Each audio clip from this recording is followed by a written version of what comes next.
Jerry's dad and my dad were brothers. My dad was the baby of the family, and then Jerry's dad was next in line, along with about 8 others. But I was grew up about a half a mile from Jerry's, where Jerry was born and where his house was. And if you cut through the woods, it was about maybe half a mile. And up until he just discovered having girlfriends was nice, I saw him just about every day. We grew up together, and he called me his little sister because we were both only children, and spent a lot of time with each other. And it's such precious memories. And I'm just glad to tell everybody about it, what I can do. He was a gifted person. He was just different from the rest of the kids that I knew, and he had everything he ever wanted. If he didn't, his dad and mom would get it for him, but he was not spoiled in the least. He was a generous, giving person. He just wanted everybody to have a good time, and anybody that knew him, I think, could almost say the same thing. But I just treasure the times we spent together growing up because, like I said, I was an only child and so was he. So we were just about like brother and sister. And sometimes I still can't believe, it seems unreal that that plane crash could have happened. But it did, sadly. But I grew up thinking it was going to be President of the United States. And I believe he could have changed the course of history for the better, but it didn't happen. You want me to read this poem? Okay. Memories of Jerry. I'm going to cry. Jerry is gone, and I cry in despair. I search for answers that just aren't there. But I can remember through my tears the happy days of our childhood years. When Jerry was like a brother to me, for I never had a big brother, you see. How well I remember his boyish grin. Even then I knew he'd be a man among men. Each Saturday when he'd come over to play, my mother would hug him, then she'd say, "Tall as Abe Lincoln he's getting to be. He'll be president someday, just wait and see." This next little bit is going to take a little explanation. I've had to explain it to everybody. We'd finish our wait a minute. I remember how we'd drink our glasses to the same line. Now, nobody knows what that means, but to Jerry, it was this neat thing to do when we had something in a glass of milk, we had milk or Kool-Aid or whatever. He'd want us to just have it down to the same level on the glass, and we'd work hard at trying to make that happen. I don't know, he just thought that was a neat thing to do. He always had ideas, different ideas. Anyway, I've had to explain that to a lot of people. I said I can remember when we'd drink our glasses to the same line, so we'd finish our milk at the very same time. Could have been Kool-Aid or water, it didn't matter. Okay. I remember how each April Fool's Day, I'd wonder what trick Jerry was going to play. He'd come over and say a fox was carrying off one of our hens. We'd go out to look, and he'd break into one of his grins. Sometimes he'd give us the very same line, but he always fooled us every time. I don't remember this part, but my mom told me. I remember how we got into mischief long ago. Ask my mom and she'll tell you it's so. Jerry and I pulled off each and every top of our Uncle Bill's entire pumpkin crop. Now, I don't know what that means. I don't remember it. The bloom, maybe? I'm not sure. The years went by. Oh, wait a minute. I got to go back a minute. All too soon, gone were our childhood days. Jerry went out into the world with his winning ways. The years went by, and we got out of touch. He was very busy, and I didn't see him much. I'd listen with wonder at the mention of his name. Could this be my Jerry, with his fortune and fame? He was that man among men I knew he would be. How far he would go, I was waiting to see. When I saw him last, he hugged me tight and said, "You haven't changed a bit. Your hair is still red." 1 month later, almost to the day, death came and took him away. His life was ended on that fatal plane ride with his wife and his children by his side. Now, while my heart is heavy with grief because of this tragedy almost beyond belief, I hold close to my heart my memories so dear, and hold back the tears that are always near, and pray that God in his heaven above will keep Jerry and his family safe in his love. Over. But Jerry taught me how to ride a bike, how to tie my shoes. Back then we used to have shoelaces, and it was a big deal to learn to tie your shoes. So Jerry taught me how, and he was kind of my hero, my defender. If in school, some of the bigger boys about his age really were teasing me and making me feel bad, or maybe even cry. I cry easy. He'd be in there and tell them to leave me alone, and be my hero to save me from that. So, like I said, he was like my older brother. We were 3 years apart. He was 3 years older than I. So, and up until he started having girlfriends, I saw him almost every day.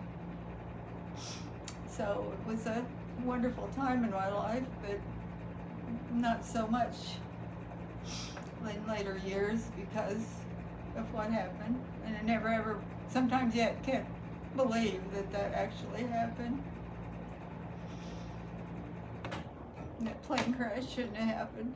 And all our birthdays together when we were growing up. My mom would bake her birthday cakes, and Jerry'd come to my house and I'd go to his. And yeah, and he always had everything he ever wanted, but you never knew it. He was never the least bit spoiled. He always just wanted to share everything. And he had a motor scooter, or they called it a motor scooter, I think. And the first thing he wanted to do was come over and take me a ride on it, and then take my mother a ride on it. And I got along okay with it, but I think my mom probably didn't hang on right, or didn't sit still or something. And he dumped her in the gravel road. But it didn't hurt her. You know, might have skinned up her leg a little bit, but he felt really bad about it. But we both got one of the first rides on that motor scooter. And he just wanted to share everything he had. And he was just a gifted person, in my opinion, and I think a lot of other people's opinion, too. Mm-hmm. We both went to grade school in Rock Springs. Okay. And then, since it was no longer a high school, we went to Chillicothe to high school. Both of us did. I just stopped and think. But he did. I knew I did, but he did, too. Involved. I just watched every move that he made, and I wrote him letters, and you know, he was just going places, but it was not to be. But yeah, I wrote letters to him, and he wrote me back. But I would have liked to have been more, and it was my own fault. I could have been, you know, I could have voiced my wishes. I was kind of timid, you know, and not like Jerry, but I'd gotten married and had 2 kids, so it wouldn't have been too easy for me to, but I watched all the Dialogue with Litton shows on TV and read everything I could read about him, and dreamed of what he was going to do with his life, and never dreamed what happened, though. Never would have never thought something like that would happen. I can't think of anything that we actually got in trouble for. We were pretty good kids. Yeah. And of course, Jerry being 3, maybe even 4 years older than me. He was in different, age group of friends than I was, and I was kind of a timid little nobody, and he was not timid at all. He was always in the center of things and having great ideas and big ideas, and I was just a little girl trying to get along in the world, but I thought he was going to be president, I really did, and I think a lot of people did. And I remember the night of the plane crash, it was August the 3rd of 1976. I was watching the election returns on TV. Of course, back then, CB radios were the thing that everybody had as well as a TV. And my husband was working, so I was the only one at home. I don't know where the kids were. Oh, they were home with me. But anyway, I just happened to hear on the CB radio a couple of truckers talking to each other. And one of them said, "There's a fire over by the airport." And somehow my heart knew, and I didn't even know Jerry was going to be on a plane, but I knew he was supposed to be in Kansas City. Somehow my heart felt that was something to do with Jerry. And about that time on the Channel 9 News that I had on, because I remember it was Larry Moore, I think he's still there, but it was Channel 9, and said, "Word has it that there's been a plane crash at the Chillicothe Airport, and word has it it could be the Litton plane, but they haven't been, obviously their information was wrong, but their first report was they haven't been seriously hurt and they've been taken to the Chillicothe Hospital."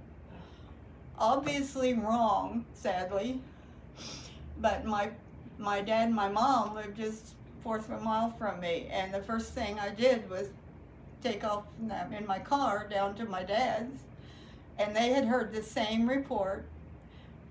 One of my dad's brothers that lived close to us had heard the same report, and we all were going to the Chillicothe. We got in the car and we're going to the Chillicothe Hospital thinking that we could see them and they weren't seriously hurt.